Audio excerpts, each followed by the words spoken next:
Meeta kana dhaggeeffadhaa mana barumsaa keessatti barsiisan yoo gaaffii isin gaafatu deebii isaa beektanii garuu afaan Ingiliffaa baasanii dubbachuu isin rakkisee beeka yookaan immoo kitaaba dubbisuu jalqabdanii dubbisichi sitti ulfaatee nuffitee kitaaba sana cuftanii gattanii beektu. Kun rakkoo keessan qofa miti. Barattoonni baay'een akkas ta'an. Ingiliffa wallaaluun barnoota keessan qofa osoo hin taane abjuu keessan isin jala ajjeesa. Afaan koo miti ani hin danda'u jettanii abdii akka kuttan isin godha. Garuu mee yaada Ingiliffa yoo beektan barumsi hundi isiniif salphata. Keemistirii, baayoloojii fi histiriin kallattiin hubattu. Carraa barnoota biyya alaa yookaan iskoolarshiippii argattu, carraa hojii gaarii argattu. Ingiliffa beekuun dandeettii qofa osoo hin taane kallattii jireenya keessan ni jijjiira. Namni Ingiliffa beeku addunyaa waliin bargaafachuu danda'a. Har'a chaanaalii keessan Baruu irratti Ingiliffa akkamitti salphaatti akka barattan maloota 5 isiniif hima. Maloonni kun qo'annaa gogaa osoo hin taane karaa itti sammuun keessan afaanicha jaalatuu fi itti baratudha. Viidiyoo kana hanga dhumaatti yoo hordoftan rakkoo keessan kun ni furama. Viidiyoon kun namoota baay'ee bira akka ga'uuf laayik gochuun jalqaba. Amma qophii taanan haa jalqabnu.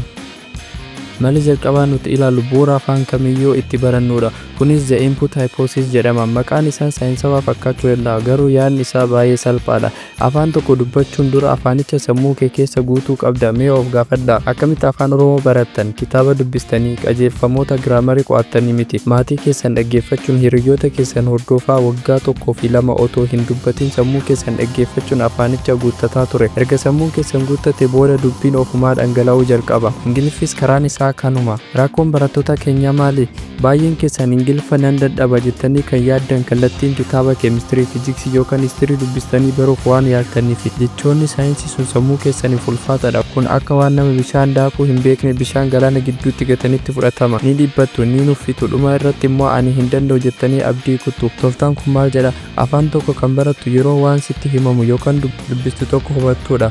Foormulaan isaa I+1 jedhama. I beekumsa afaanichaa irratti amma qabdudha. +1 sadarkaa beekumsa keetii irraa xinnoo ol kan jirudha. Walumaa galatti dandeettii afaanichaa qabdan irraa xinnoo guddisuun dhaggeeffachuudha. Maloonni input adda addaa afaan Ingiliffaa barachuuf inputii 3 qabna. Tokkoffaa input dhaggeeffannoo. Kun isa baay'ee barbaachisaadha. Sammuu keessan sagalee afaanichaa barachuu qaba.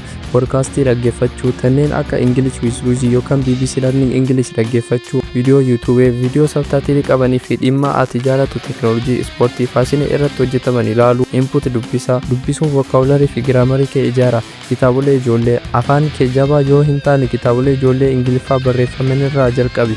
Sababni isaas afaan salphaa fayyadamu. 3 fiilmii ilaaluu. Fiilmii afaan Ingiliffaa sabtaatilii Ingiliffaa qabu ilaalu. Fakkeenyaaf YouTube irratti fiilmii akka kan argattan chaanaalii Fresh Drama Pro irraa argachuu dandeessu. Kun jechoota fi sagalee isaa walitti siifidha. Malli input kun afaan bifa natural ta'een si barsiisa malee akka giraamarii qofaatti miti. Gorsa koo guyyaatti daqiiqaa 20 qofa ofiif kenna. Akka qo'annaatti osoo hin taane akka waan bashannanaatti dhaggeeffadha. Sabtaatilii yookaan barreeffama viidiyoo jala jiru dubbisa. Dhaggeeffachuu caalatti isin gargaara. Lammaffaa jechoota hima keessatti baradhu. Mee isin haa gaafadhu jechoota haaraa baruuf liistii jechoota dheeraa barreessitanii hiikkaa isaanii gara afaan Oromootti hiiktanii qobaatti qabachuuf yaaltu. Fakkeenyaaf buuka, kitaaba, iskuul, mana barumsaa jettanii gogaa isaa qo'attu. Yoo akkas gochaa jiraattan sammuun keessan gidirsaa jirtu. Sammuun keenya jechoota qophaatti dhaabbatanii hin jaalatu. Dafee irraanfata. Rakkoon keessan maali? Jecha tokko qobaatti qo'achuun hiikkaa isa sirrii si jalaa dhoksa. Mee fakkeenya kana ilaala. Jecha ran jedhu hundi keessan ni beektu. Hiikni isaas fiiguudha. Garuu hima keessatti ilaala. He is running a business. Mee hiika isaa yaada. Inni daldala keessa fiigaa jira miti. Inni daldala bulchaa jira jechuudha. Yookaan immoo my nose is running. Funyaan koo fiigaa jira miti. Funyaan koo na huraa jira jechuudha. Jecha tokko qobaatti baruun hiikkaa isaa 50 qofa si barsiisa. Furmaanni isaa contextual learning. Malli kun kan jedhu jecha haaraa yoo agartu matumaatti kophaa isaa hin galmeessin. Hima yookaan seentensii inni keessatti argamu waliin baradhu. Dictionary kee jijjiiri. Jecha haaraa tokko gara afaan Oromootti hiikuun dura dictionary English to English ta'e fayyadamii hiikkaa isaa Ingiliffumaan dubbisuuf yaali. Kun sammuun kee afaan Oromoo gidduutti osoo hin galchin kallattiin Ingiliffaa akka yaaddu si godha. Mala sadaffaa think in English. Mee of gaafadhaa yeroo Ingiliffa dubbachuuf yaaltan dura sammuu keessan keessatti gara afaan Oromootti hiiktanii sana booda deebistanii gara Ingiliffaatti hiikuuf yaaltu. Yoo akkas gochaa jirtan dubbiin keessan akka bishaanii isiniif hin yaa'u. Inni kun akka waan miila keessan irratti dhagaa hidhattanii fiiguuf yaaltaniitti. Rakkoon keessan maali? Sammuu keessan translation yookaan hiikkaa irratti yoo xiyyeeffate dubbachuuf yeroo baay'ee isin jalaa fixa. Dabalataanis dubbiin keessan roobootii fakkaata. Furmaanni isaa maali? Sammuun keessan kallattiin Ingiliffaan akka yaadu leenjisuu qabdu. Akkamitti?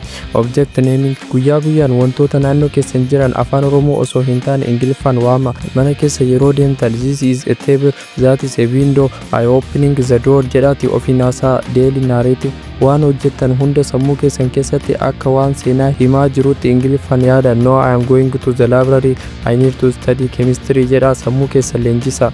No translation zone. Guyyaan daqiiqaa 10 yookaan 30 qofa filadhaati. Sa'aatii kana keessatti jecha afaan Oromoo tokko illee sammuu koo keessa hin galchu jedhaati ofitti waadaa gala. Maaliif kana gootu?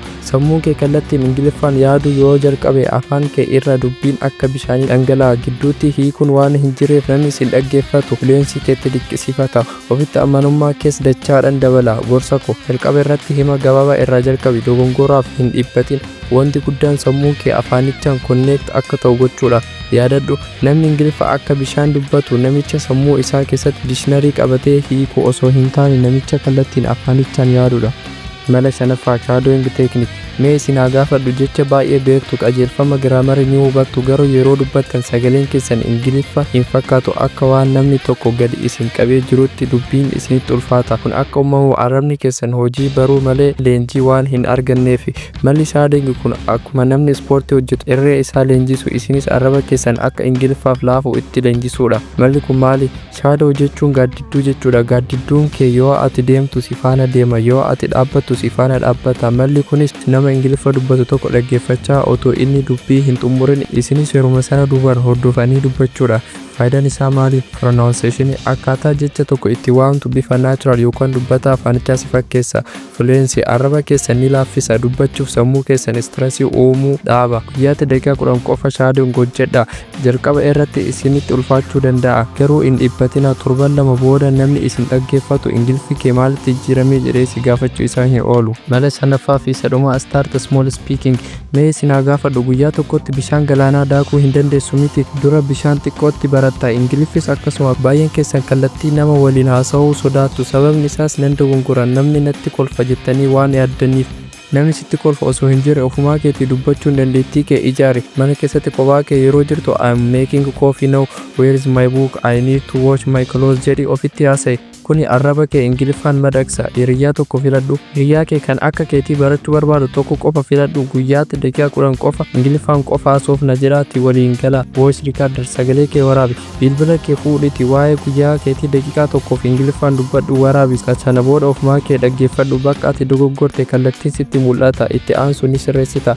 AI fi aappii fayyadami. Gorsa koo perfectoo fi yaaliin dogongoruun mirga keeti. Namni kolfuu yoo jiraates inni akka keetii barachuuf onnee hin qabu jechuudha. Ati garuu xiqqaatti jalqabde boru nama uummata 1000 dura dhaabbatee haasa'u taata. Yaadadhu tarkaanfiin 1000 takka jedhanii jalqaban. Maloota tanniin keessa isa kamtu caalatti isinitti tolee koomentii irratti na barreessa. Akkasumas viidiyoon kun kan barattoota afaan kanaan rakkachaa jiran bira akka ga'uuf laayik gochuu fi hiriyoota keessanii hundaaf sheer gochuun isaan gargaara. Barnoota akkasii kan jireenya keessan jijjiiran dabalataaf chaanaalii keenya baruutiif sabskiraayib gochuun maatii keenya ta'a. Galatooma.